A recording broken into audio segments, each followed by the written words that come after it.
And I know that Christianity is an extension of other metaphysical forms of thought.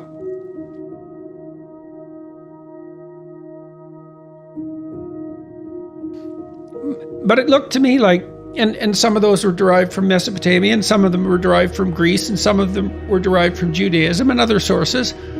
But they all seem to me to be part of the conversation that human beings have been having amongst themselves for thousands of years about what the nature of the ideal human being is.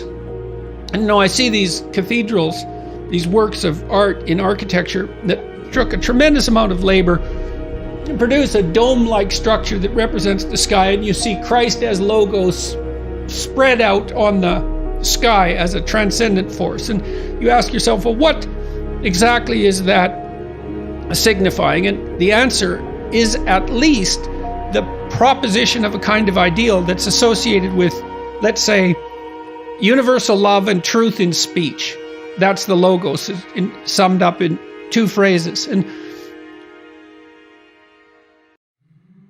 if there's no metaphysical reality there at all, there's still this imaginative enterprise that characterizes the entire human imaginative effort, cultural effort to posit a transcendent ideal that we would live in relationship to.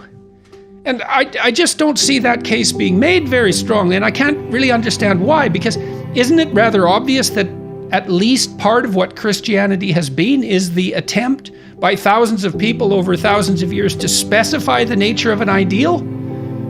We all seem to recognize within ourselves that we have moral culpability, as far as I can tell, because I've never met anyone who hasn't tortured themselves to a tremendous degree as a consequence of their own perceived inadequacies in relationship to the ideal.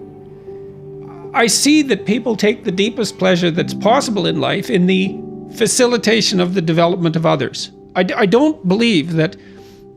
I believe that's wisdom to notice that, to say, well, it isn't the service to my momentary desires for pleasure, or even comfort for that matter, where I'm going to find the deepest significance, life-sustaining significance that keeps me away from nihilistic hell and the desire to destroy and hurt.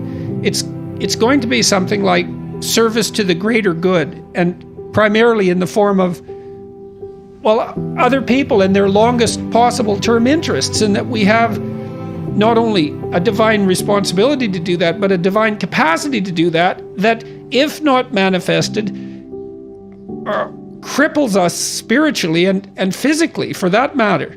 I learned from Jung that as soon as you posit an ideal, you also specify a judge.